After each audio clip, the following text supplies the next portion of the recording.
microphone not in use, if you could turn it down rather than up, because if it's up, it captures all the noise in the room. So, but when you do speak, about 4 or 6 inches away, and everybody, it seemed to work very well last month.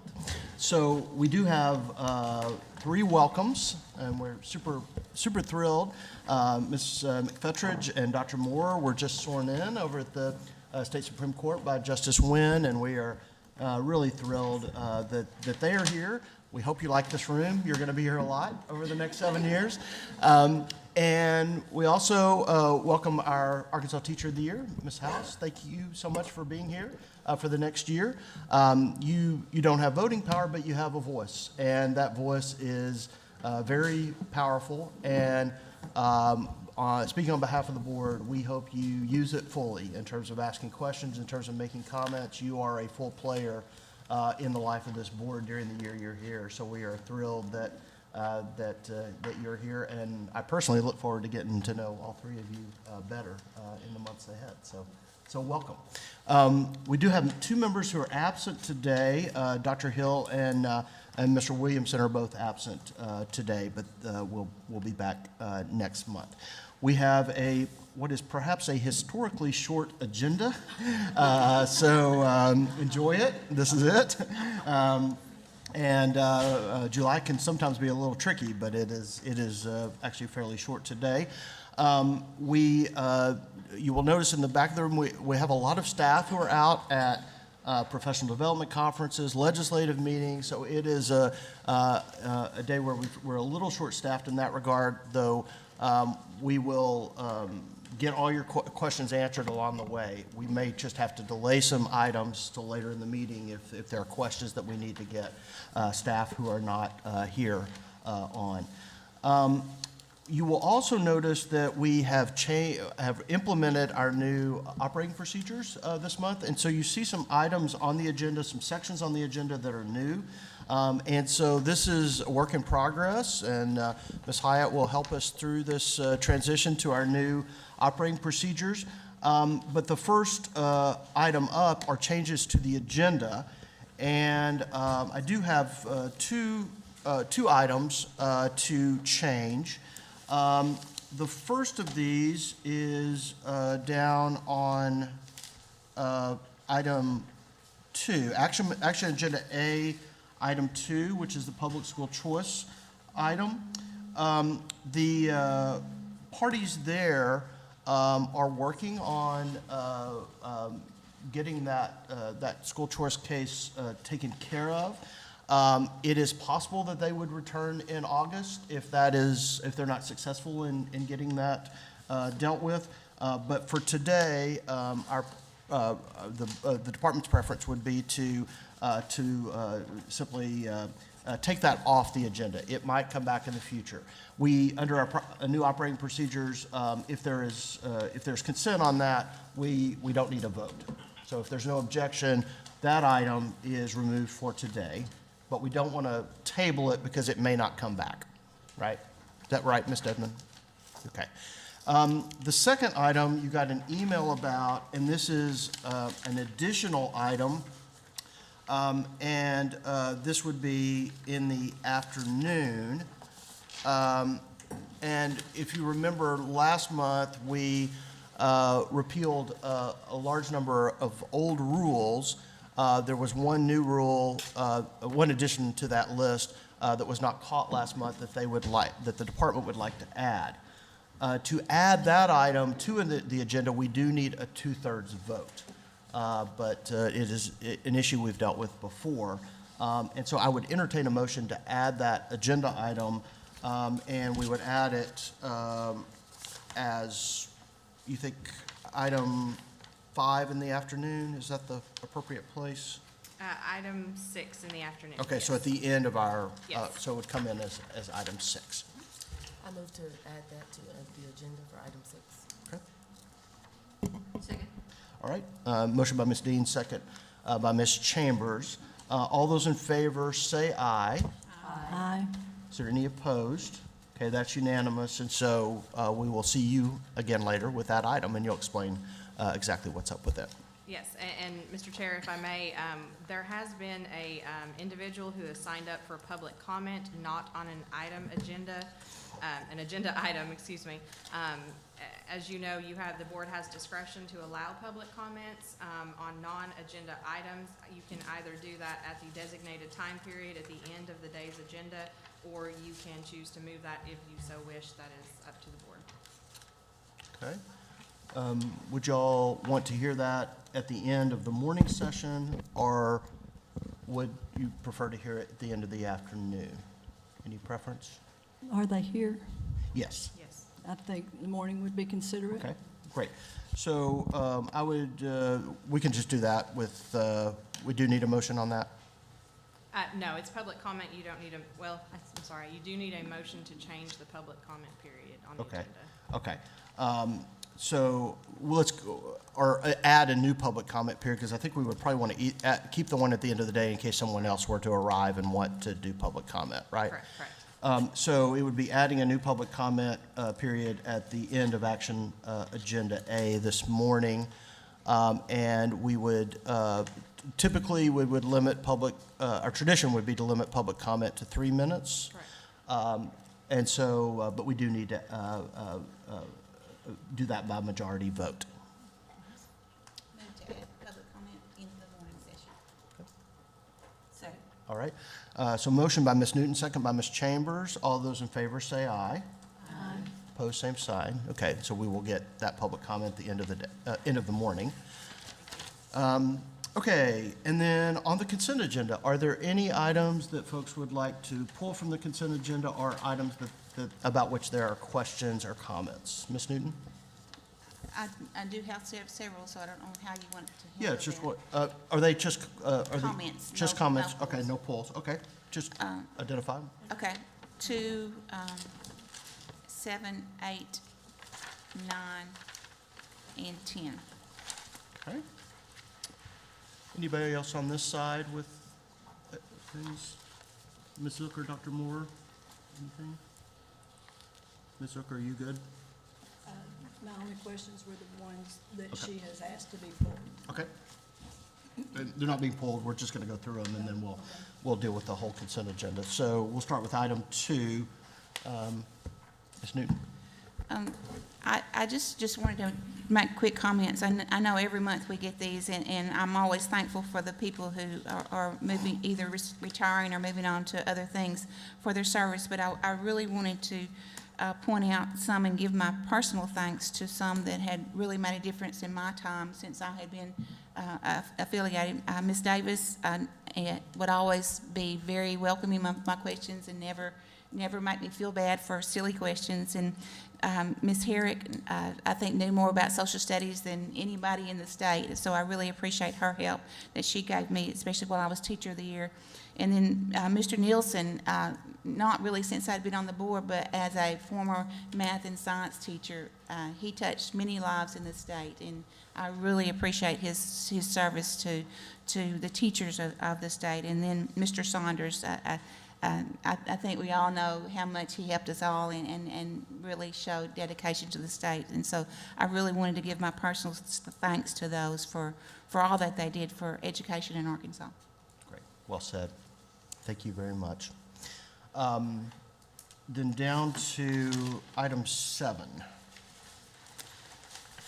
I just had a question, and I don't have any objections to it. I just noticed that his license is expired, and so why do we also need to go through the step of suspending? All right. And Ms. Blagg?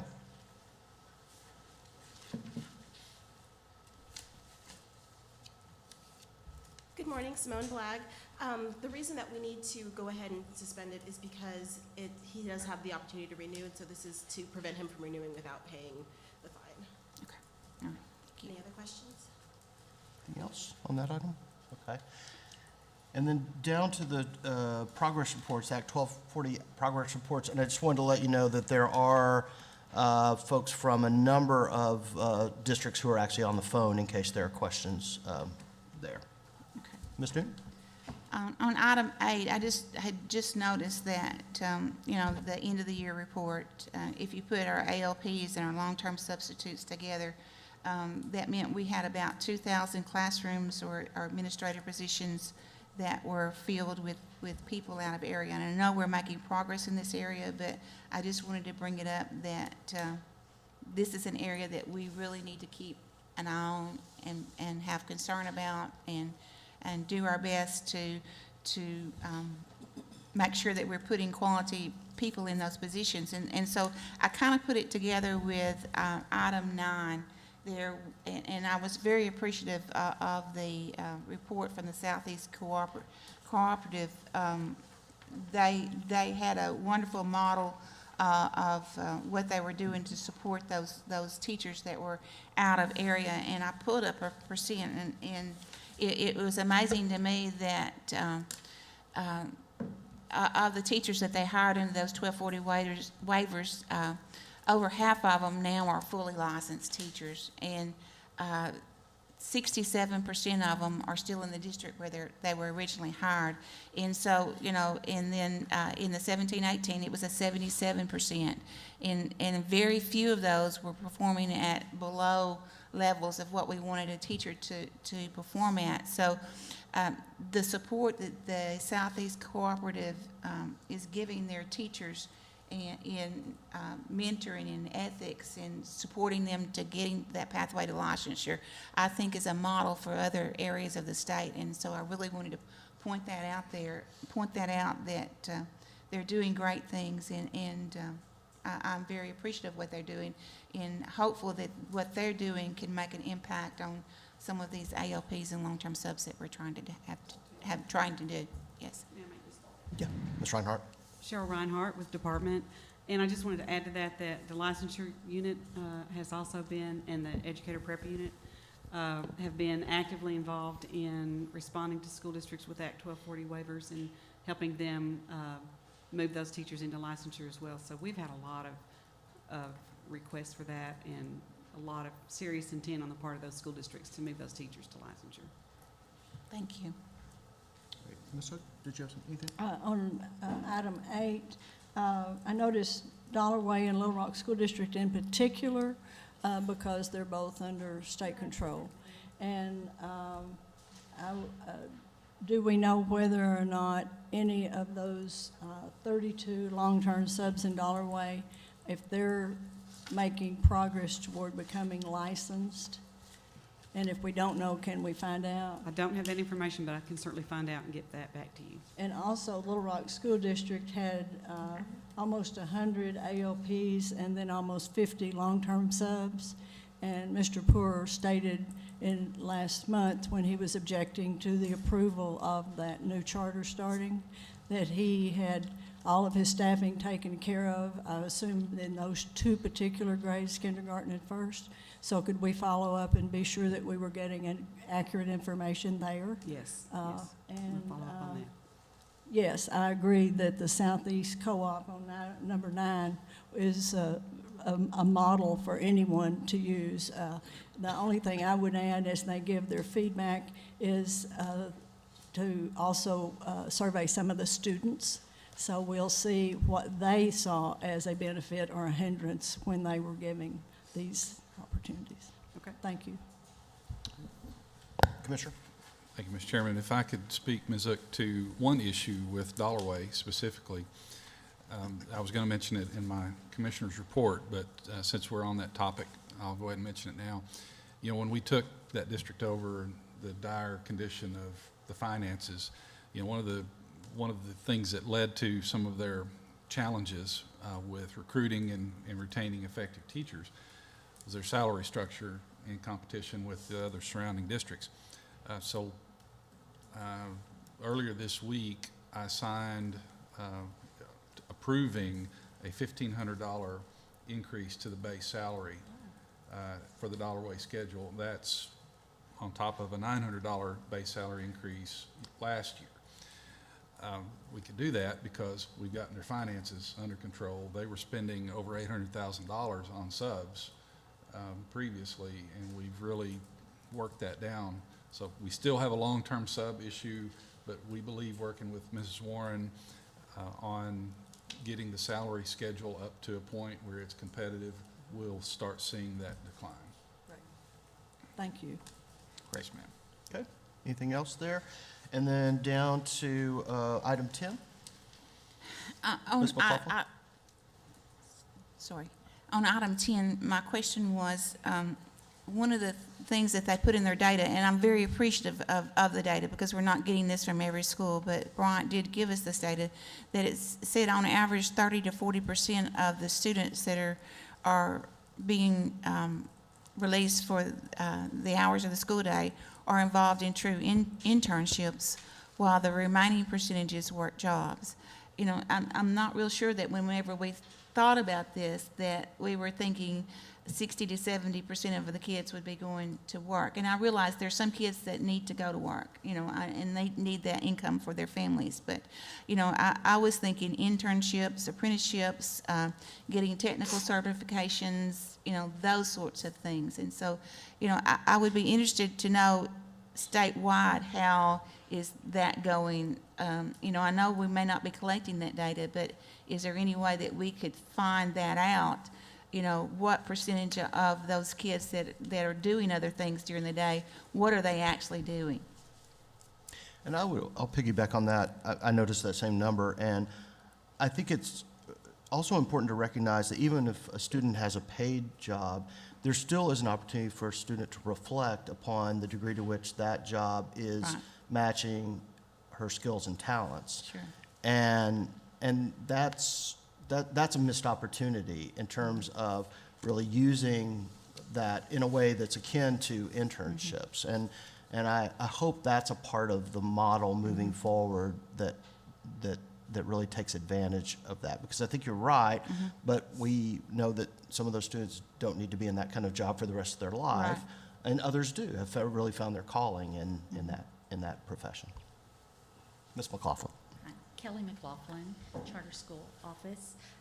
To address your question, Ms. Newton, when I am sending out the form to get the progress report from the schools, I can also address how they're utilizing their internships for you. Okay, thank you.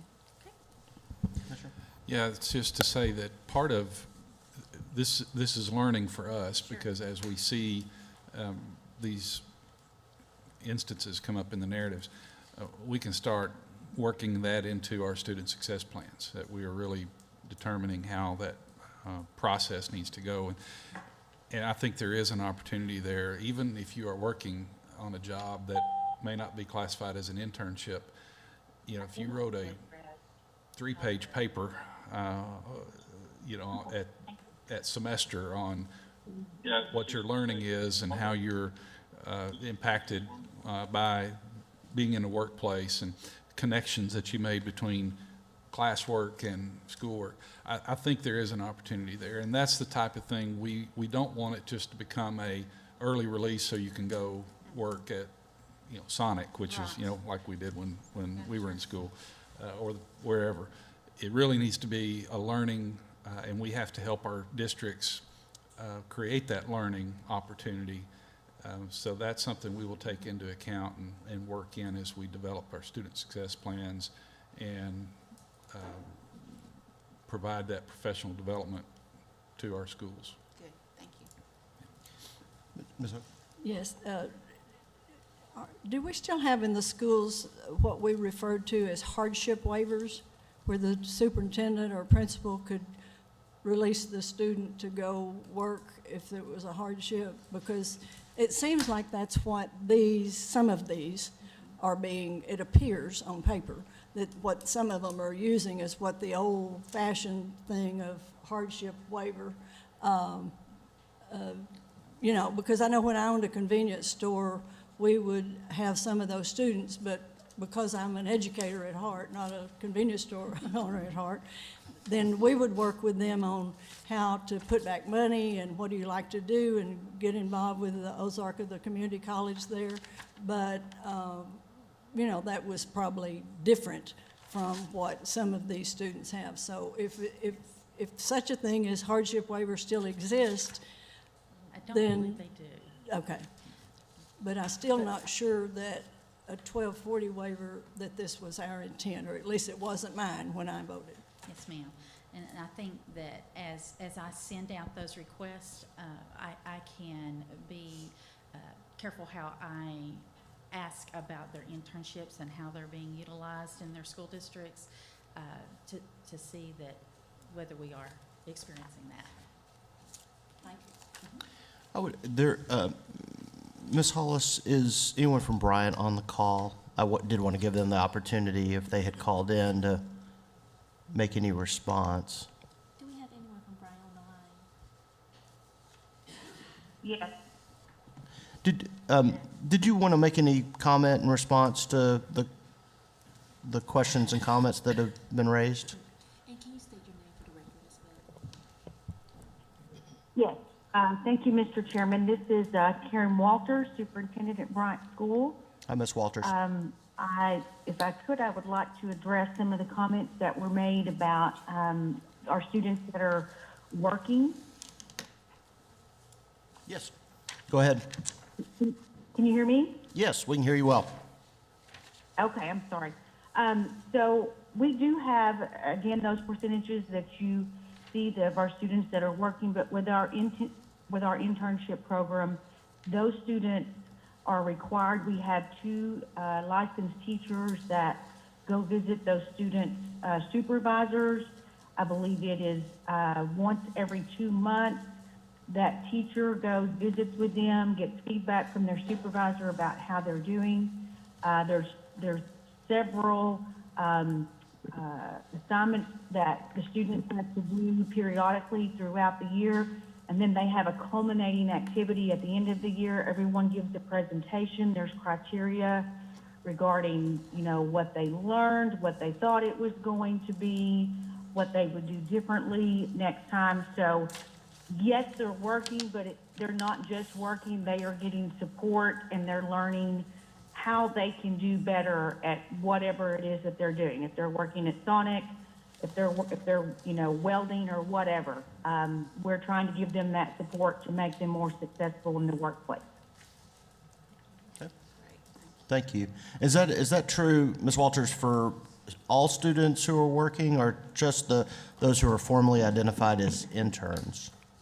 That is for all students Great. that are working, and all students that are in internship program. So it doesn't matter what route they are in. All students are required to do that. They have to do reflections every so often. Super. So that's, like I said, for internship students and for students that are working. Well, that sounds great, and I do think that your next annual report, that might be an opportunity to make that a little clearer and maybe provide a little more depth about the degree to which students really are kind of finding their vocational calling through that reflective work. We'd be glad to do that, and if the board thinks it would be appropriate, we could even possibly, I know we don't want to inundate you with 175 presentations, but perhaps we could include a couple of the student presentations so you could see what that looked like. Yeah, I mean, I think especially if they were, there were videotapes or anything like that, feel free to pass that along to the board. That sounds great. Any other questions for Commissioner? Yeah, just to add, Dr. Childers at Career Ed is watching and listening to the conversation, and she let me know that they are working on new definitions for all work-based learning opportunities, which will help speak and create some clarity to some of this conversation. So, yeah, one of those things that we are happy to collaborate with Career Ed, and when we get that, we'll be happy to inform the board of what those look like. So, appreciate Dr. Childers weighing in on that. Ms. Hook? Yes, and I want to commend Ms. Eoff and Dr. Walters on their reports, and encourage other districts when they make their reports to look at them and give us the most information, not the least. Thank you. Thank you, Ms. Hook. That was a very nice way of sort of kind of criticizing some others. And My question was, when these waiver requests might come up for renewal, will the annual reports be included with those renewal requests? I can attach anything that you wish. I probably won't be around when that happens, but Weren't but you I one? but I do think it would be helpful to see a history, especially for those districts that really have not made use or not made very fulsome use of the waivers. Does that sound? That sounds good. Is that? Yeah. I think everybody would like that. And I think that would be helpful as well, because the charters have lots of waivers. Some school districts have some waivers.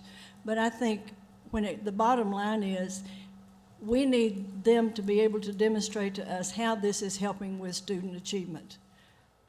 Because you give a waiver, but then you never hear back, well, was it necessary? Was it good? Was it bad? Does it need to be modified? And the state board, as well as the legislature, needs to know, are these things necessary? Do we need to make it for everybody? Because, boy, it really made the difference in a student's achievement. Or is it just one less thing to do? So as an educator, that would be something I want to know is in what way has this helped with student achievement? Sounds good. Dr. Moore, did you have a I comment? did have a question. So are these the only districts that are required to give annual reports? No, we have districts across the state that have Act 1240 waivers, and I'm making my way through them.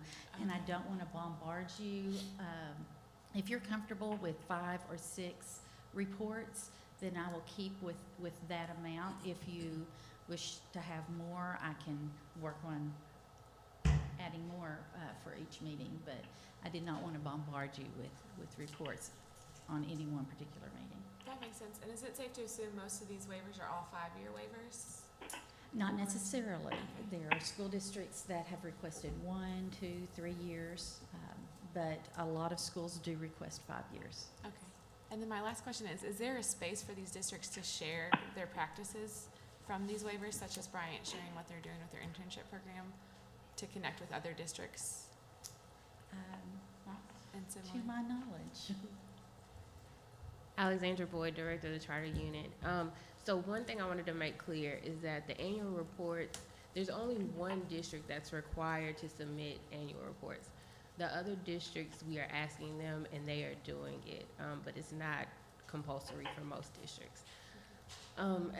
We have not created a formal space for districts to share their successes, but we are working on in the department, we are working on a place for districts to share their best practices, and so I think it could naturally flow into that space. Thank you. And Dr. Moore, I'll comment too. Under Act 1240, the board does not have rulemaking authority related to this. I think it's been a big source of frustration for us, because we would like to kind of encourage, actually go further than encouraging, actually require that kind of sharing, but we really don't have that authority. And so the districts have been responsive to a request. They really accept. That said, the board can require reporting is that right? If we can require reporting if they volunteer to do so.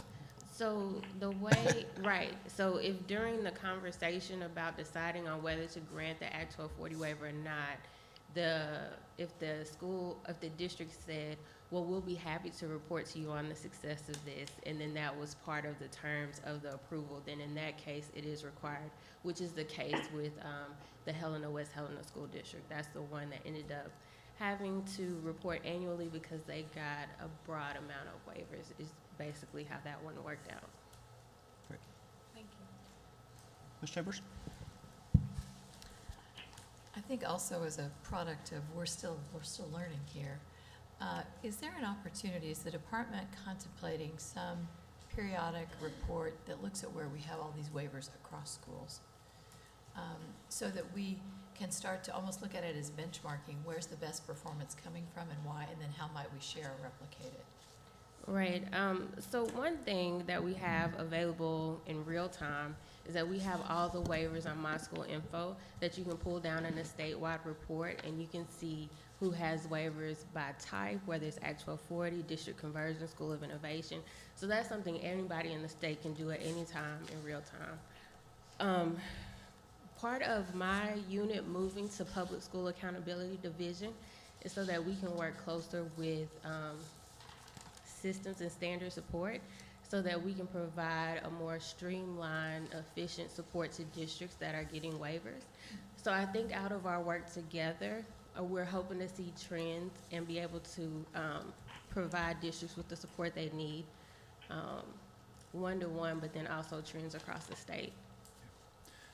Yeah, Ms. Chambers, this is part of our overall restructuring, a very important part of the restructuring, so that we are better equipped and prepared to provide that level of support.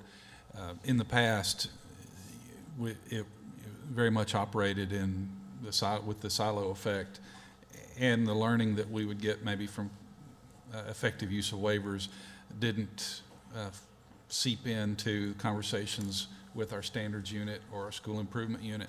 But with through Ms. Kaufman's leadership and the reorganization of that, now we have the opportunity to work better as a team within the department to provide those opportunities to express, here's what works, here's what doesn't work, and maybe grow these out to other districts and use that to inform our policy decisions so that if we understand that 1240 waivers are in a certain area are becoming common, maybe that's an area we need to go either to the legislature or look at our own rules and say that may have been necessary 20 years ago, it's not necessary now. We come and ask for some revision to that policy. Okay. Any other comments on any of the consent items? If not, I would entertain a motion to approve the consent agenda. I move to approve the consent agenda.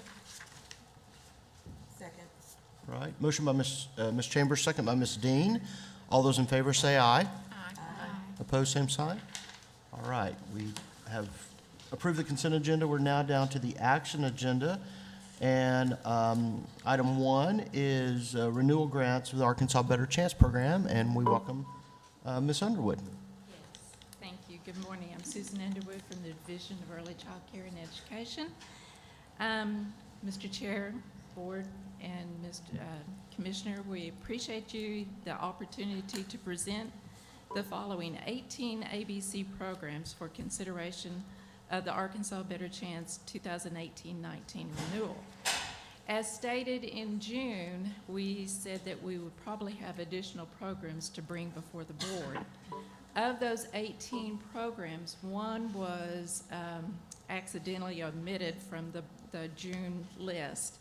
The 17 programs, the other 17 programs were required to submit documentation, including the annual ABC program audit, ABC audit correction action plan, and other essential program documentations. So I'm proud to say that they have all submitted their documentation, it's been reviewed, and it's been approved. So I would like to request the consideration for the second round of Arkansas Better Chance 2018-19 renewals. Great. Ms. Question. These are the ABC programs that are not district-based, is that correct? Yes, I believe all of these are. Okay. Can you, at DHS, without legislation, require that they coordinate with their school district? We strongly encourage that. We encourage that from both partners, whether it's a school district or the private entities. And the majority of them do. We hear that from all over the state, that they do cooperate. They share waiting lists, they help parents get involved, they do that transition into the school district. Okay, because I know this administration and I personally on this board, we're looking for quality Yes, pre-K. ma'am. before we expand or put more money into it, but we want the quality. And I think the ABC programs need to understand that part of the quality is the alignment of the pre-K and the kindergarten, first grade curriculum. So if you will, for me, I'm not speaking for the board, please help them understand the importance of coordinating with their kindergarten, first grade teachers and principals. So We will definitely do that. In fact, I am going from here to a coordinator's training, so I will make sure that they and welcome to receive that message, yes. And welcome to being the board reporter. Thank you. Great. Dr. Moore, any comment, questions? Anyone on this side? Anything? All right. I would entertain a motion to approve these renewal grants. So moved. Second. All right. Motion by Ms. Zook, second by Ms. Chambers. All those in favor say aye. Aye. Opposed, same sign. All right. And I would like to say that we might have a third round in August, so Okay. I'll let you know. All Thank right. you. We will see you soon, Ms. Thank Underwood. Okay. Item 2 has been pulled. That then moves us down to item 3, which is a teacher licensure issue, and I'll turn it over to Ms. Blagg. Good morning again, Simone Blagg, attorney for educator effectiveness and licensure. I'm here today for you to consider the revocation of the teaching license of Mark Hobson due to a true report in the Child Maltreatment Central Registry. Arkansas law provides that the State Board of Education shall not renew the license of any person who has a true report in the Child Maltreatment Central Registry in Arkansas Code Section 617, 410, and 411. The relevant part of the statute is marked as AD Exhibit 4 in your packet. Mr. Hobson is a Does licensed... everybody have the packet? Everybody? Thank you. Everybody? Okay. Mr. Hobson is a licensed educator with a standard teaching license that expired on December 31st of 2017. If you look at ADE Exhibit 1, you'll see a copy of his license. The department received notice from the Arkansas Department of Human Services that Mr. Hobson has a true report of child maltreatment. Mr. Hobson was notified of the disqualification on May 1st, 2018 by both first class and certified mail. He signed for that and received it on May 5th of 2018. The notice is labeled as AD Exhibit 2. Mr. Hobson did not respond to the notice of disqualification, nor did he request a waiver hearing. The department sent Mr. Hobson a notice of today's hearing on June 7th of 2018, also by first class and certified mail. Evidence is AD Exhibit 3. Mr. Hobson is not here today, and the department recommends that the board not renew any application that Mr. Hobson make for a license. Any questions over on this side? If Ms. we Oak? do this and he, for whatever reason, comes back later and wants to, is this just a temporary or a permanent revocation? It's a permanent revocation.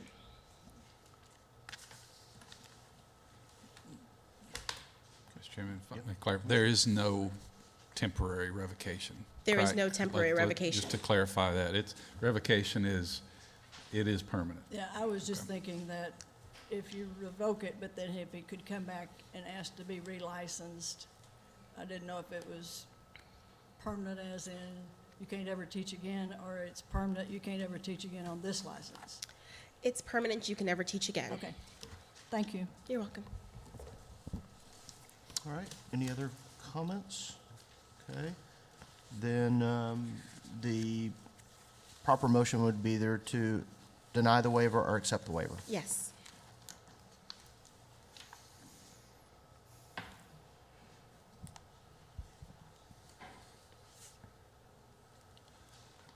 Well, correction, if I may, Mr. Chair, this isn't a waiver. He didn't ask for a We're working out the language that we want to use on that issue right now, but we're denying a waiver of disqualification and asking for non-renewal, just to cover all bases. Okay. Commissioner? Because you could do a waiver of the disqualification without him asking for it. Your recommendation our recommendation is revocation. Yes. Okay. I just wanted to clarify that for the purposes of the motion. Okay, Thank you, sir. thanks. Everybody clear? Oh, I'm sorry, excuse me 1 moment.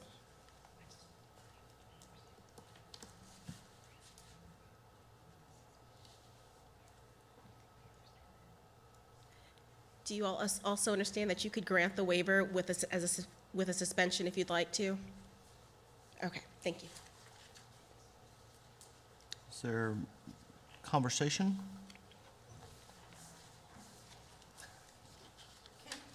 Can you tell us how many years ago this, you can't tell us that? Okay. Unfortunately, That's I all can't right. That's disclose all right. any No problem. information. Then I move for to approve the recommendation of ADE. Okay, so that would be to deny the waiver request and revoke the license. Second. Okay, is there any further discussion? Okay. All those in favor of denial of the waiver request and revocation, please say aye. Aye. Opposed, same sign. Okay, thank you, Thank Ms. you. Flagg. Okay, we now are down to new members for the PLSB board. And Ms. Reinhardt, are you, Dr. Owa is in Northwest Arkansas, so I believe you are up.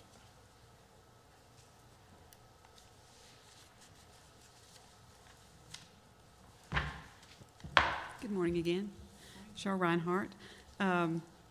For the PLSB, this is a member who's replacing another member on the board whose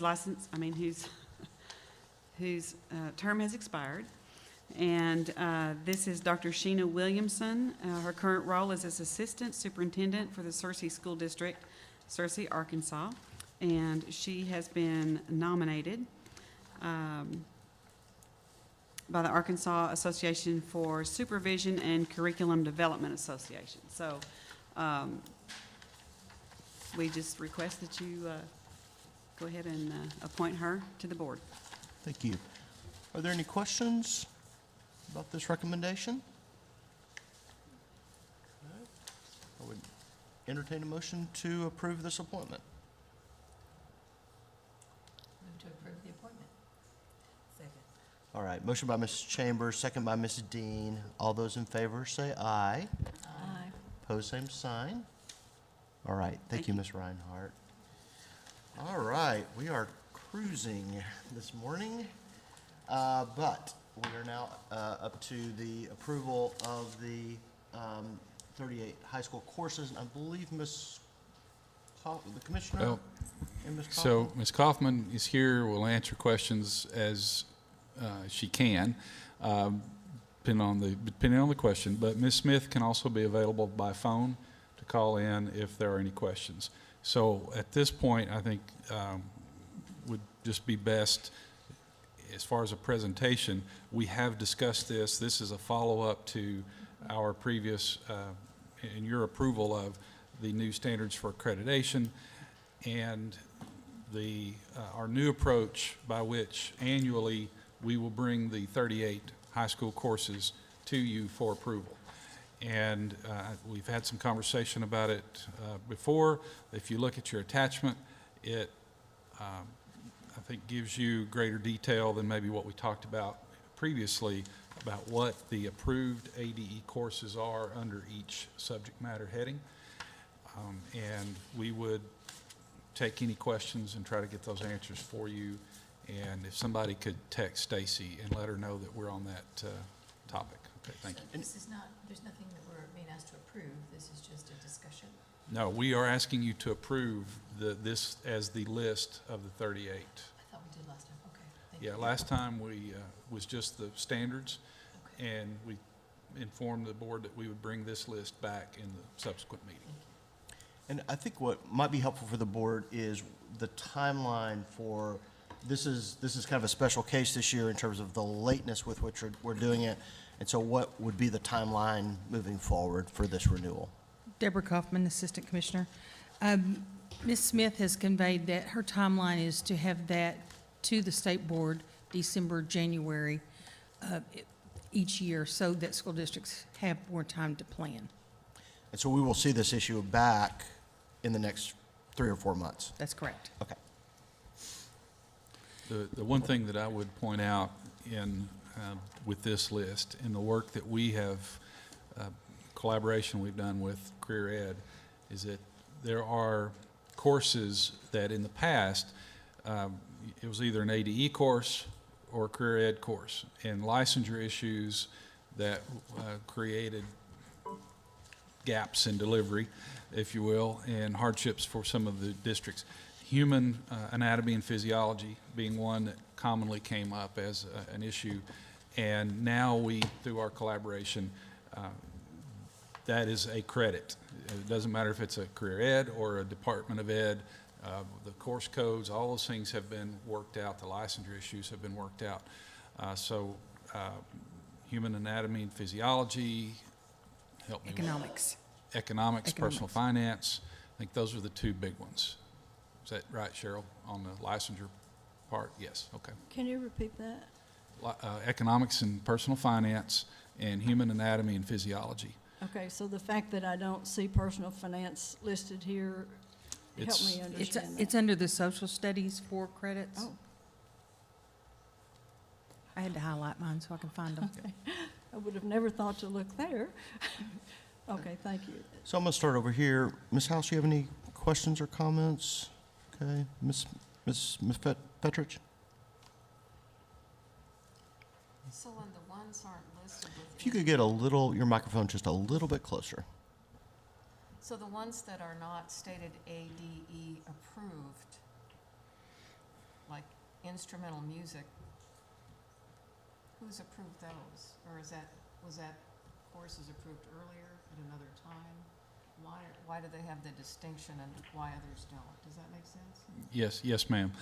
So under the fine arts heading, visual arts, instrumental music, vocal music, all those courses are in the 38, and then the ADE approved are the other optional courses that can be used to fill the total 3.5 credits that a student would have to, or a district would have to offer. Did I say that right, Roy? Okay. So visual art is 1 credit, instrumental music is 1 credit, vocal music is 1 credit. So to get that other half credit that's required under fine arts, they can choose from that list that's there as ADE approved fine arts half credit. So on that, can I follow up, Ms. McFetrich, on this fine arts issue? So there have to be 3.5 credits offered. In visual art, it can be any of these courses that could be the course for that district. Is that correct? And that would be the same for the other categories, and then the final half category is kind of a catch-all? That's correct, Dr. Barth.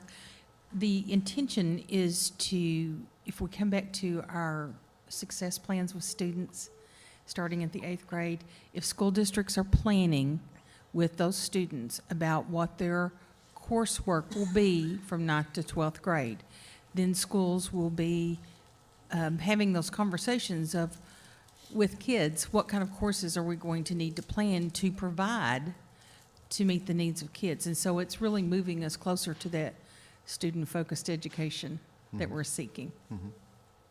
Okay. All right. So every district across the state has to offer these 38 courses. They have to offer the full menu, is that what you're asking? Mm-hmm. They have to offer 38. So the big 38 is what they have to offer. So for example, under visual arts, they have to offer a visual arts course. And so we're just saying, pick one that meets the needs of your students. And if you're planning ahead of time with students and you're mapping out what their courses will be over their high school timeline, then you can make decisions of 1 year we might offer 1 or 1 semester and then another semester so that kids can get the full menu. I mean, I think many of us ran into those situations. I know I did in high school where I had to make a decision if I wanted to go accounting or I wanted to go physics. You know, I had to make a decision because they were offered only at one time. And so by planning ahead with students, it's going to give school districts an opportunity to better customize for their students. That's great. Thank you. Okay. And one thing I would add in our new standards for accreditation rules, 1A3, each public school district shall ensure that all required courses are taught in accordance with the laws of the state of Arkansas and the rules of the department. A list of the required courses approved by the state board is posted annually on the district website. And so that's what you're approving today. Okay. Ms. McFettridge, is that, okay. Ms. Newton? So this list goes into effect this school year? Yes, ma'am. Okay, all right. And we have standards, frameworks for all of these courses that are required? Yes, ma'am. Okay, good. What were the biggest changes from this list to what schools had previously had, as far as we have a short timeline from now to August for schools to get this in? So what are the big changes? So first of all, if whatever a school district already has planned, if they were following the previous course list, the 38 course list, they would still be in compliance. Okay. That's the first thing to note. The opportunities that this gives school districts in their forward planning is oral communication is half credit, and jump in with me on the list of others. That's one of the big ones, and physics is now on the approved list, but not the required list. And then, as you know, journalism. And as Ms. Smith would say if she were here, that is not to lessen our appreciation and valuing of journalism, but we knew that many of our students are not taking that class. So that class is being offered, but no one is taking it. And so what we're encouraging is if your students are not taking it, then offer something else that they will take that meets their needs. And I think we have some fantastic journalism teachers that are offering fantastic programs, and they have large participation. But that's not been consistent across the state. So, you know, maybe this is something that gets people more excited about journalism, and we see more of those classes being offered. So we see them being offered, we just don't see them actually being taught. So that's our goal, is to get more of those classes actually taught. In fact, Roy Cosby, Standards Assistance Board. If I get back to the fine arts issue, offering 3.5 credits, that is not really a big change, because typically you'll have a school that'll offer Art 1 and Band 1 and Vocal Music 1, though then, especially in the band and vocal music, many times it's 1, 2, and 3, and 4 together. So if they offer like Band 2, that would take care of more of that other half a credit for 3.5. So it just gives them a lot more options to do so. My big concern is the timeline, that we weren't throwing schools of huge, problems this late in the game. So I had one other question on computer science. On all the others, whenever we say AD approved, we gave a list of possibles to choose from. We don't have that on computer science.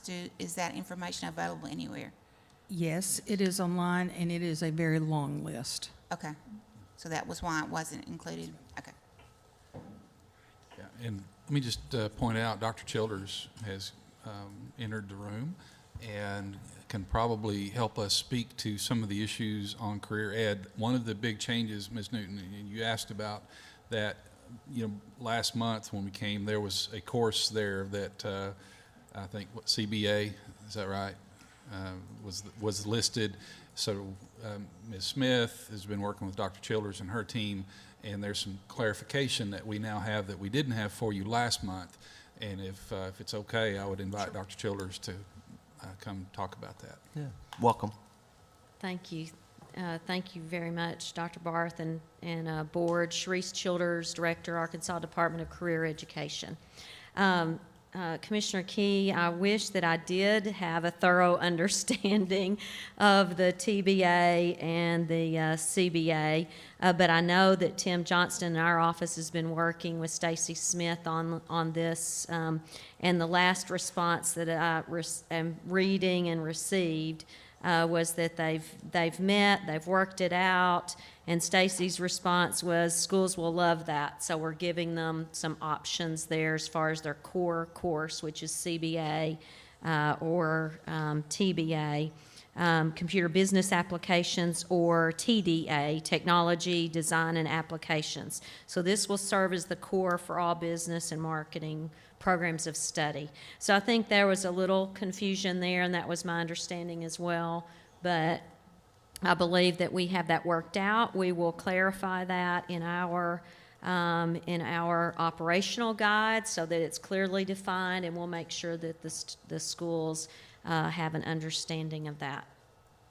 So now I'm confused a little bit. So those two, they are not presently on the list, is that right? So are we, in essence, going ahead and amending this list at this time? No, Or- Dr. Barth, in the previous draft, under career education, 9 credits, you had the 3 programs of study, and then you had CBA listed separately as a Gotcha. required. So now what we're saying is, whether it's CBA or TDA, that is a part of the core, so within the 3 programs as applicable. That's my understanding as well. So we're, in essence, a district has to pick one of those 5 pick 3 of those 5 Right. as ones that they are offered, minimum of that. And that will include those 2 courses that will cover multiple, typically multiple sections of That's career right. education. And that's the way it's currently structured. So there's not anything different here as far as the requirements are concerned, except that with adding the TDA, that wasn't a core course in a program of study. So that's where there was some confusion between what was the core that was required. But there's a core required for every program of study, and they're also required to offer the 3 programs of study. So it's not really Right. This better different. reflects our practice than what your draft document had last month. right. Okay. So that's been updated, and it's my understanding that Stacy and Tim were able to work all of that out, and we'll make sure it's communicated to the schools, because I think that's where we recognized the confusion, was when schools were, they didn't understand. Some were saying TDA, some were saying CBA. Right. That's the communication that I've received. Okay. All right. Ms. Newton, are you good? Ms. Chambers, anything? Okay, Ms. Dean? Ms. Hook? Yes, and Ms. Newton may be able to answer my question. It's not related to career, so. The feedback that I've had since this went up and went live as a thing is that more businesses and people who go to work for businesses are more apt to need statistics than pre-calculus. The calculus and the pre-calculus would be for those who go into engineering and those types of subjects. So it's too late at this point to ask a district to think in those terms.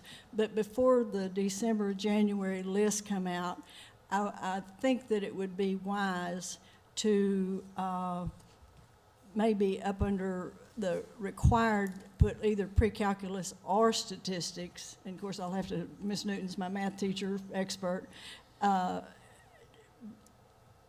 because more students will not be engineers than will be. And I want to be sure that whether you go into your occupation directly out of high school or you go through college, that we have you prepared. So, Ms. Newton, can you give me some feedback on, additional feedback? I think the movement, Ms. Zook, is instead of there at the pre-calculus level, is it when we get to AP, giving students instead of going to AP calculus, a lot of schools are moving to AP stats and going that direction and providing that option and putting more emphasis there.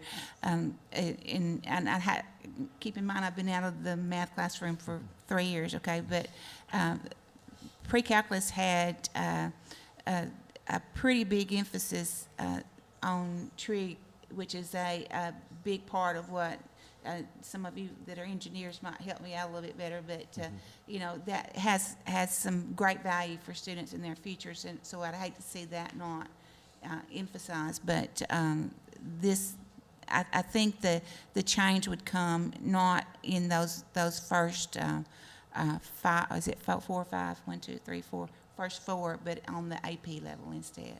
That's my feeling and my understanding of kind of where the movement is. Does that make sense? Yes, and the trig is with pre-calculus, you're telling me? Yes. Okay. Yeah.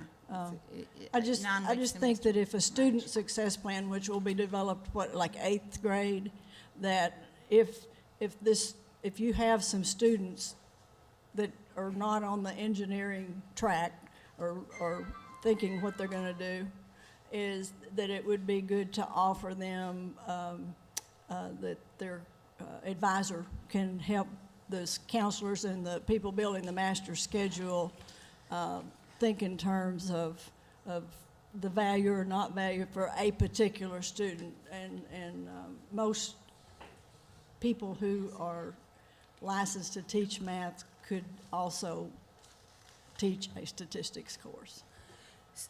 One of the other things that Ms. Smith would say, because I've heard her say it as we've been to all of our co-op meetings this summer, that one of the things that she's implementing is, as they're doing standards revision, academic standards revision, those teams of teachers have also been recommending coursework. And that's why there were recommendations to begin the changes in science that came directly from the teachers on those committees. And so I'm sharing with Ms. Newton this morning a part of ESSA, a part of Standards for Accreditation, but really a part of our work is to engage stakeholders more in the work. And so that's what we've been attempting to do. We'll do even more going forward, is engaging the practitioners in these conversations about what's really needed moving forward. And the response from all of our co-op visits this summer, as Ms. Smith has presented this, has just been applause and yoo-hoo and about time. And they've been really, the school districts have been super supportive and excited. And especially Ms. Newton, after they figured out that they're okay to start the school year, but they now have some options moving forward, and that they'll get this in a timely manner so that the planning time is always available. Yeah. So, Ms. Zook, I would say that in many respects we agree. I would only point out that this is what we're asking or requiring that high schools teach and offer. And within math, you have to have 6 credits. So there has to be, you know, beyond those top 4, there has to be at least 2 in the next set of ADE approved math credits. And statistics, even if you're going to be, you know, if you're going in the medical field, the engineering field, so many fields now, even public policy, you know, right, Dr. Yes. Barth? Yes. Statistics is a very critical component of that. So, Wish it was more critical. And again, it gets back to what Ms. Kaufman said earlier on working with schools to set up that student success plan. It's trying to help them identify what are the things they really need to know versus the things that we you know, that traditionally we've said you need to know. It's working with them to get that input. And but at the same time, every school, we would hope, has someone that's going to become an engineer or an architect or something in a technical field. So we don't want to de-emphasize the pre-calculus and trigonometry aspect of it. So we agree, and if you think about it too, it's 38 high school courses we're requiring, but as far as requirements for graduation, it's 22. Right. So students have a lot of flexibility and choice here. Now schools have a little bit more flexibility in identifying what are the needs of that student body and meeting those needs. So we are always encouraging feedback on, you know, what changes need to be made here, and we'll engage the math professionals, educators out there as we prepare to come back in January, December, wherever that timeline is, to give you a better sense of what the math community says. This is how we see things going in the near future. And one thing I'm going to ask at the end of this conversation is what data y'all need in December or January to make wise decisions moving forward. So I want to get that list so that these guys can take that back, because I think you know, this is the first shot at this, and we know it's going to be a work in progress. I do have a stats question I guess my concern is if a district really only offers AP stats and doesn't offer a more traditional stats course, how many students who need that knowledge that the commissioner identified are kind of being shut out of that because of their lack of preparation for AP? Is that a worry?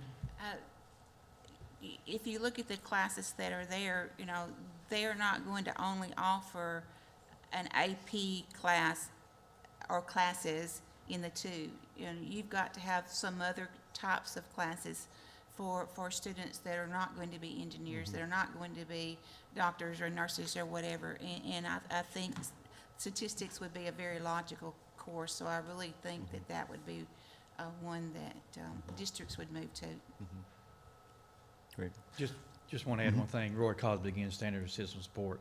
To answer your question earlier, being a former principal for 21 years, yes, it is late as far as scheduling, but here's an example. With the old courses, physics was one of the 38 that had to be required. Well, I'm sure in the schedule right now, most all the schools have physics on their schedule. Well, now they're going to have to go back and make a decision. Am I going to offer something else in place of that physics class? And we have to be honest with ourselves. Physics was a difficult class to get students to get enrolled, and it had to be offered. So there was a slot that was basically being wasted. So now school districts can go back and say, well, if I don't feel like I'm going to have very many students take physics, I can offer another science course to take that place. So that's going to be the change in the scheduling that principals and counselors are going to have to go back and look as they monitor and change their scheduling. Because we know here it is middle of July, and we know school's starting very early this year, August 13th, so it's just around the corner. So that's some of the changes that they're going to have to make. Yeah, I'm going to see, kind of get Dr. Moore and then come back to you. Dr. Moore, do you have anything? Say yes. I talked to Stacy for a while yesterday, and it was great to get filled in on what y'all been talking about and what this looks like. I'm very pleased to hear about the connections with career education and also computer science. And one of the conversations I had with her was districts that are saying we're offering this, but no students are taking it. And what do we do to make sure that that's actually being advertised to students and it's not just listed somewhere, such as computer science, and teachers don't see it. And she says it sounds like the department's going to, in the future years, work with districts to ensure that districts are, with fidelity, offering these courses and trying to actively enroll students in them. Not really a question, but comment. Great, thank you. Ms. Chambers. I was just, one of the things I think would be very helpful at the end of the year, before we make a decision for the next round, is this, the planning information that's starting to come in. Your example was an interesting one. This is ancient history, but when I was in chemistry as a sophomore in high school, they didn't offer physics in my high school, a very small town. And they realized there were 2 or 3 students that might want to take physics, and they actually started preparing relatively late, but sophomore year, we needed to get a physics teacher so we could go on. And this planning information could be really helpful to either point out where's a need for a class that's not currently contemplated, or if we have great classes that could be offered but no students are signing up, might you start engendering interest in those classes before the next semester? And so this could be really helpful planning information, I think. I know a lot of things change after 8th grade in terms of what you think you're going to do, but will you update then as you go through high school based on those initial plans, what students are continuing to tell you that they want to do or to take? Yes, student success plans have to be updated. Annually, at least annually. They can be updated more because we are not providing a template for student success plans. We've been talking to our districts about this is their communication time with the student to sit down with a student, have a real heart-to-heart. The code does outline the 4 components of a student success plan, that there must be their course preparation, discussion, acceleration. What do you want to learn about? How can we grow you better as a citizen? Any areas of need that we need to improve on? What are those and how do we accomplish those? And then finally, what is your college and career pathway, and how are all of these things working together to ensure you're able to do what you want to do? Yeah, Ms. Dean? Just looking at it from family engagement perspective, I think this is another important thing that needs to be brought to the attention of parents and family members. It's another thing that needs to be brought. I'm sorry? I said the base scoots, if you're having trouble reaching it. It's something that needs to be brought to the attention of parents so that they can be an engaged part of making sure that those decisions are being thought out beforehand, way in advance. I think that would be helpful as well. Ms. Smith is planning a professional development tour or release for the early fall, as soon as school gets started back, to talk about student success plans. So I'll make sure that that's in the conversation. But in the code, it requires that the parent be a part of that student success planning. So I think that'll happen, but that's one of those things that we'll grow and learn from and figure out how to do it better, just like we're doing with all of the parent engagement components. Thank you. Yeah, go ahead, Dr. Schultz. If I may, I want to clarify one thing that I said earlier, because I do not want to cause further confusion. In our current operational guide, Arkansas Public Schools are required to offer 9 units of CTE, so there's no difference there. But what I said is they were required to have 3 programs of study. They must have 1 career-focused program of study in 3 different occupational clusters. So I wanted to clarify that, because that could cause confusion to the schools. So an example of that would be, and let me pull it up, would be in business and marketing, which is where the CBA and the TDA is most applicable. In business and marketing, we would have a career, business and marketing would be their program of study, but their career clusters may be from one of several categories. One, which is business management and administration. Another cluster is finance. Another cluster is hospitality and tourism. Another is information technology. Another is marketing, sales, and service. Another is transportation. That one has a lot of clusters. So they must offer 3 clusters in 1 program of study. Okay, so I just wanted to clarify that. There's more information, and I'm sure that the schools are aware of all the other details that go along with that, but none of that has changed. And so because certain of the core classes may actually cover multiple clusters, the 38 actually could be lower. I mean, if a district had a cluster that had one course, one of the core courses that was offered that was required for a couple of different clusters, would that actually be less than 38? Well, let me give you the. Is it? No, it's my understanding, Commissioner Key, they're still required to have the 38 total. Okay. And 9 of those in a career focus. Okay, so if a district could, because of the way they arrange their career education offerings, actually offers less than 9 there, which could be feasible, right? Aren't some of the core courses, don't they actually touch different clusters? Yes. They do, but I think what we're saying here is the 38 is 38. I mean, so even if there's some duplication in the clusters, they have to have something else. Okay. That's right. Okay. And sometimes there's substitution for career focus Okay. courses. Okay. It could show up somewhere, it may mean an additional course somewhere else in the menu, in essence, to get to 38. Is that- Or, you know, so we don't outline all the, but Right. as Dr. Childers mentioned, within these 5 occupational areas, there are many more than 3 courses within each one. So the 30, what we're telling schools is 38 means 38. So, so even though there may be some crossover, their offerings need to reflect 38. Okay. Ms. Newton? So now, I'm not sure I am clear. The department, the AED, requires from schools 3 programs of study in 3 different occupations. But career ed requires 1 with 3 clusters. The wording, the words that were used are a little different, and I didn't bring it back up here. I think it says 3 occupational areas. Is that what it says? Thank you. Representing 3 of the following occupational areas, and 3 programs of study. So just the terminology is a little bit different. So I'm not sure what Stacy and Tim decided to do to clarify that. I mean, If they're, Can you if, yeah, fix my mind? yeah, Okay. it's, maybe we can, 9 is 9 and 38 is 38. I mean, you know, so that's, Their requirements are not different, I guess is what I'm saying. well, this hasn't changed any.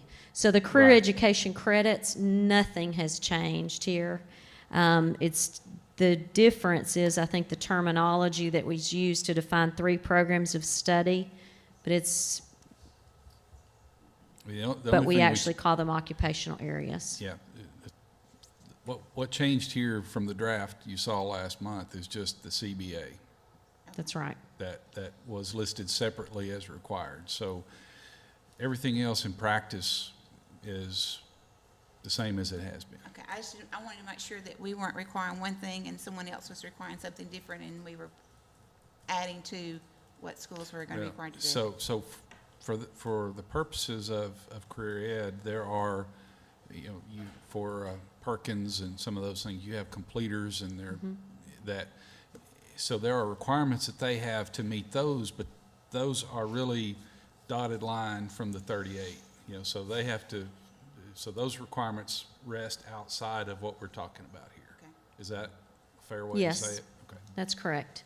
And I think my concern was if CBA is actually showing up in a couple of these different programs of study, that's not actually pulling us down below 38 total. And that's what we're saying, it is not. Okay.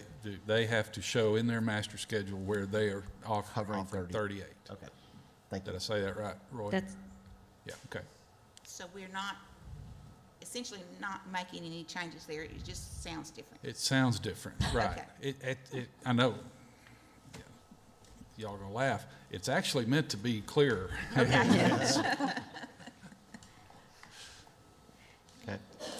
Any additional, Ms. Oak? Yes, correct me if I'm wrong, Mr. Cosby, but for example, in math, get away from career ed for a minute. okay, In math, thank you. we have in the past seen schools cited because they only offered AP calculus. And we would say to them, no, you have to offer calculus. And if you want to offer AP calculus, you can do that also. But it doesn't, if you just offer it one way, it doesn't count in your 38 because everybody may not be able to take AP calculus, and we want and that gets back to the statistics. Whereas if you offer statistics and then AP statistics, but you can't just offer AP statistics, is that still true? Okay, Roy Cosby, Standard System Support. With this, then the AP could be included now as one of the 6 courses if it's offered. Before, you were correct. It really wasn't a 38, it was a 42. Right. And then back in the day, you had to teach instead of offer. We had to remember that, offer now. So that would be an advantage for the school districts to also do that. And going back to the question about CBA, if you think about that, going back to the clusters, well, what is taking place is computer science at one time was not a requirement. So that, I'm not saying it's taking the place, that's why it's still the 38. We moved the CBA to the 9 courses being offered, and the computer science is now one required for the 38. So that's where it's not a change with the number. So if I'm a student and math isn't my thing, and they only offer AP calculus, not regular calculus, then I'm pushed to take that. And that's why we have a lot of kids who are scoring 1s and 2s and maybe even 3s in those AP courses instead of the 4 and 5, which gives them the advantage when they go to college. So I think that concerns me a little because, in my opinion, if you can only score a 1 or 2, if you have a really decent teacher, then you probably didn't need to be in AP. And tell me where I'm wrong there. We save you from that one, Roy. Yeah, please. Please do. I think if Ames were here, our friends over at UALR, they would tell you that the exposure to the higher rigor coursework is beneficial to all the students, and focusing on that qualifying score on the AP exam is not the right place it's just not the right focus. It's what level of rigor are they experiencing and having presented to them, and the work they are doing, and what Ames in their data has showed us in the past, presented to us, is that there's a benefit for all of those students, even if on the AP exam they may get a 1 or a 2, but data shows that their long-term success is even higher because of the exposure that they've had. So understand the concern, and that's an ongoing concern that we probably will hear from teachers, especially those in bigger schools where they can have, this is the AP math teacher. But in those bigger schools, they're going to have more options anyway. They're going to have other math options that aren't available in a smaller school. The problem has been, as Roy said, we really were saying 38, but we really, when you calculated it, was 42. Yes, it was. Or 42 and a half. And you look at our definition of adequacy and what that's based on 38. So our effort here was to really get it to where it was a true 38, and giving schools the flexibility of that AP counting as one of those 6 math or 6 English credits helped us get back to that baseline of 38. I think the confusion or the questions I get from parents are, my student just made an A or a B in AP calculus, but they scored a 2. And I'm going, in my opinion, they probably didn't need to be in AP. But because of the side benefits, I understand. But you can understand why a parent, a stakeholder, is confused about why their child makes a good grade in that class, but then they don't wind up scoring high enough to get the credit when they go to college. Because that's a lot of reasons why, right or wrong, why parents sort of encourage their children to get into AP, because then they get the credit and don't have to spend extra money when they, during that freshman and sophomore year. But anyway, that's what prompted my question. Well, and getting back to the calculus and AP calculus, the parents and students make a choice. Calculus is offered and AP calculus is offered. And just as you said, an example, a lot of the time they will push them toward the AP. So if the calculus class is offered, it's there for them to take as it's offered as one of the 6 courses. So it's just an individual decision. I do have a question off that, actually. Can you refresh my memory? How many AP classes are required for a school to have? And 4. And then are concurrent courses required at all? Concurrent is not required, but many schools do offer concurrent. And those fit in? And it's not, concurrent and AP are not interchangeable. Right. And do you all have any oversight over the concurrent, or is that all at higher ed? Well, That's probably another work session. No, well, we are involved from the standpoint, because it is concurrent, they have to meet the frameworks, the ADE frameworks. At the same time, they're meeting whatever higher ed HLC requirements. So yes, I mean, we do have interaction, and our curriculum instruction team does review those. Just one last thing that I would add is Mr. Cosby's team is in the process of developing their monitoring tool to go along with the rules for standards for accreditation. And so we will be monitoring course schedules to see what was taught, what was offered, and by the time we come back, we'll have a little bit more information about what we're really seeing. What I would say is the majority of our schools offer so much more than the minimal requirement, and we're very thankful for that. Okay, thank you. Ms. Newton?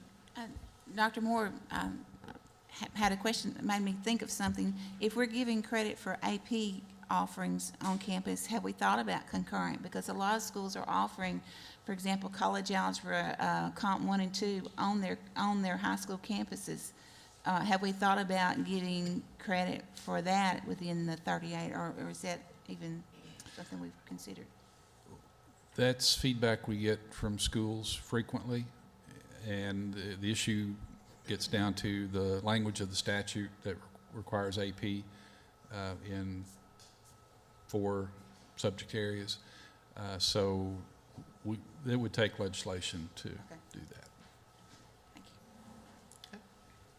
All right. Does anybody have any additional comments or questions? Are you ready to move towards a motion?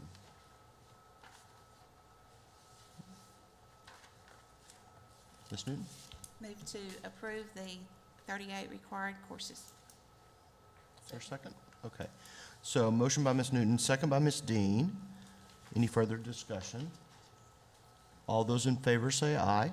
Aye. Opposed? All right, unanimous? Okay. Now, one question I have is, what data do folks feel like they need when this issue returns to us in 4 or 5 months? What are you feeling a need for? I guess I'll get us started. That the two courses that were taken off the required list, physics and journalism, I'd like to see patterns in terms of students, schools offering and students taking those courses. That would. Dr. Barth, ELA drama was another one. And of ELA those. drama. Would you So like all that the too? all the Okay. courses that were Okay. shifted from required to approved. Okay. Dr. Moore? I think it'd be helpful on the courses that are optional to know how many licensed teachers from each district or from each school or at each school, and then how many of these courses are offered but no one takes. I guess to know which courses are offered at which school that no one takes, and then how many are just not offered, such as forensic, how many schools is that offered at, and how many is it offered but no one is taking. So in essence, they would be part of the 38, but would not be real 38 in a given school because no student is really taking the course. And along those same lines, how many of these are going to be virtual versus in person? Thanks. Ms. Oak? The first part of the question was about licensure. Okay, that's the part I didn't hear. Okay. So how many, on the optional courses, how many schools have licensed teachers for those subjects? And it might be easier to do a list of how many schools don't have licensed teachers. If that makes sense. For such as journalism now, how many schools are not going to have a licensed teacher in that subject area? For the optional courses. And probably more pertinent statistics or calculus course. And then you want to know more about concurrent credit. I think the thing on concurrent, I'm not positive, but I know of some districts who didn't have a college board teacher, so they couldn't offer it as AP, but they were offering it, arranged with the community college to offer it concurrent, and it was done either on campus in some districts, or some bused the kids to the community college. So I believe those students were getting high school credit as well as college credit. So I guess we just need clarification. Is that along the same lines, Yes, they have to have Ms. a teacher Newton? with a teacher with a master's degree. Right. Any other additional data that folks need? I would just add that if we decide that we're gonna move something around, what data backs that decision up?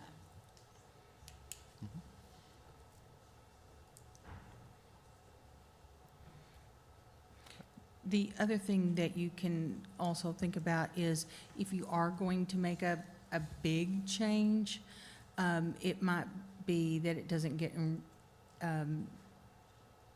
put into place that next school year. It might be put into place in a timely manner or in a forward time. That's kind of how Ms. Smith has moved with standards, academic standards implementation.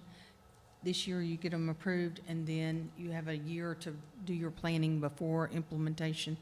Yeah. As opposed to when we first started with academic standards, once you got them, you had to implement them immediately.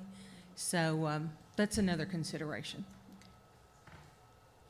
That's actually a question. So in, let's say this comes in December, we really only have the first semester data, right? So for instance, on the, Dr. Moore's question about the courses that are on the schedule but students are not taking, we will only have part of that data for next year, but would have a full year's data the following year. And I'm not right? sure how all of this data are available, so some of this may be hand calculations, or we may have it readily available. I'm not really sure. I've never tried to pull it this way. So we'll bring you what Yeah. we'll do our best to bring you what we can bring you. No, and we understand, but I think this is going to be an important decision for this board kind of on an annual Sure. basis, so I think we need to get in some patterns of. We love being data-driven in our decision-making. Well, we do too. All right. Okay, we are through with that item. We did add public comment for this morning, and Sarah, Ms. Alice Ford, if you'll get us started, that'll be helpful. Yes, Mr. Rick Napier has asked to address the board, not on a specific agenda item. As you stated earlier, typical procedure is to allow 3 minutes. Did you have anything you wanted to hand out? Yes. All right, and Mr. Napier does have a handout he would like to provide to the board if you are willing to accept that. You want to do it before or after? Before, be great. I've got a good helper. You have 3 minutes. Okay. And if you just restate your name for the record. My name is Rick Napier. I've been living in the Mount Judy School District for the last 23 years. I'd like to thank you for this opportunity to state my case. In 1999, my license was revoked due to some financial issues. The restitution and public obligations were filled completely by 2004. In 1999, Teresa Walton was the ADE staff attorney. She sent me a letter stating in the Arkansas Code 617-405, the teacher's license revoked statute. There was no appeal by the state board decision is addressed. Arguably, you could look at the code, the Arkansas Code 2515-212 of the Administrative Procedures Act for the appeal of the state board decision. In that alternative, I would have considered reapplying after the 2002, the date my license would have lapsed. Before, when I was a young rap age of 20 years old, I started my coaching career of 13 years in high school at Lone Oak, Clarksville, Charleston, and at Deere, Arkansas. And then I spent 7 years as a Division I college basketball coach at Arkansas State, Oral Roberts, and South Alabama. I've never been in trouble in my entire life before or after. This is one of the hardest things I've ever had to do in my life, was to give up my coaching career. In the past 20 years, I've started a new business, and with God's help, I've done very well. And it's given me time to work with the kids in our community, which is very small communities. For the past 3 years, I've coached some AU basketball for them in the summer, and earlier I started a Pee Wee basketball program at Deer Public Schools and was involved in coaching and organizing the teams for 6 years, and the parents in the community was completely behind me.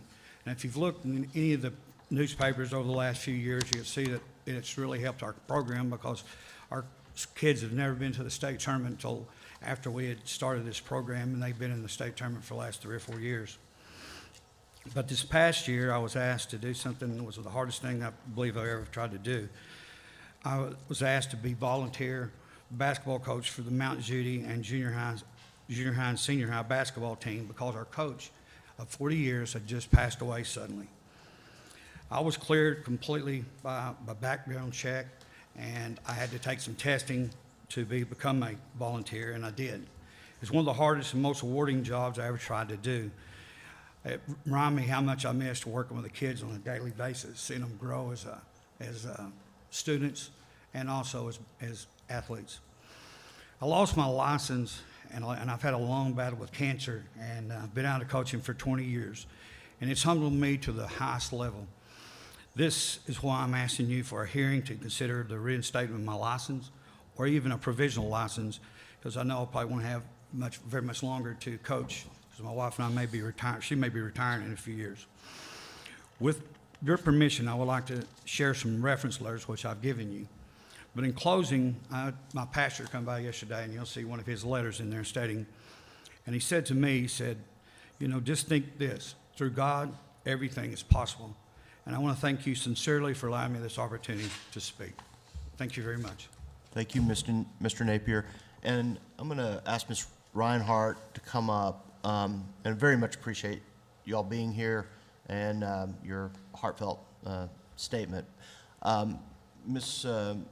Reinhardt, what are the options in a case like this? At this time, Arkansas does not have any law or rules that permit the reinstatement of a license after it's been permanently revoked. Mr. Napier did mention a reference to an Arkansas Code section that was repealed in 1999, so that section's no longer applicable. And an applicant always has the opportunity to appeal a state board administrative decision to a circuit court, but that's within 30 days of that decision being made. So that has long since passed. So at this time, I don't know of any authority that the state board has to. So it would require legislative change for Yes, this sir. board to consider. Yes, sir. Yeah, and I believe it correct. was part of the worry this morning when we made a decision about the permanence of revocation. I will speak just for myself. I do feel your pain. I think that what happens at an early age should not shape everything that happens in the years ahead. And I know we know the importance of having folks who are ready to work with students, but we are constrained, as Ms. Reinhardt said, by the current code. So I don't think we have a lot of options, but I personally would support efforts to change the legislation in a way that would allow future boards to make such consideration. Does anyone else want to make any comments? Ms. Hood? I guess that's why I wondered if there was a difference between permanent revocation and revocation, which there is not. But I agree with the chair that the mistake or violation or felony or whatever it may be, when you're at one age, may be totally different later. The question I would have is, does this district have any options as far as employing a non-licensed person as opposed to having a volunteer person, like a long-term sub or something like that, for someone who has had their license revoked? No, because in the law, it states that if someone has had their license revoked, they cannot be employed in a school district and cannot be a volunteer either. So he's been a volunteer, but it's not okay? Okay. Yes, ma'am. But he passed the background check, so they probably Yes, ma'am. didn't realize that. Do we have any options? Does he have any options that, anything that we could recommend? I think the option would be consulting with the legislators that represent your district, and obviously at some point we would become involved in that, but that would be where I would recommend that Mr. Napier start, and he may have already started, I don't know, but I think you're correct, our hands are tied, and the conversation with legislators of that district would be the most compelling place to start. Yes, I agree, and I actually have spoken with both the House of Representatives and with his senator. So, okay. So we have begun those conversations. Okay, all right. Great.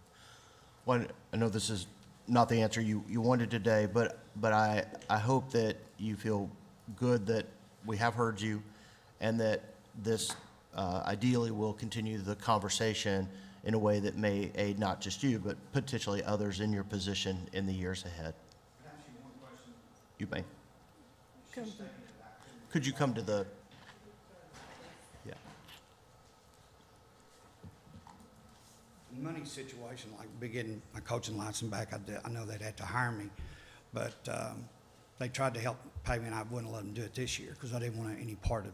I'm not asking to coach to make a living. I've done that, so I know what I can. I'd rather just be the volunteer and help them any way I possibly could.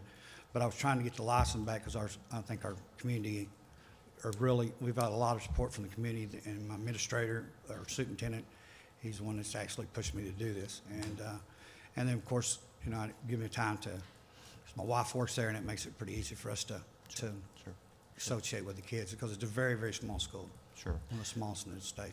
I would encourage you to visit with Ms. Reinhardt a little bit more and just see if there are any options in terms of volunteer, but I think, our constraints really are about licensure, and but I would, if she would be willing to visit with you a little bit more about what options might be there. Okay, thank you very much. We very much appreciate y'all being here today. And safe journeys. All right. Okay. Lunch is here. We got a little bit longer lunch break than normal, but we will return. Well, let's just go ahead and return at 1 p.m. because that's what we said we would do. So take a break.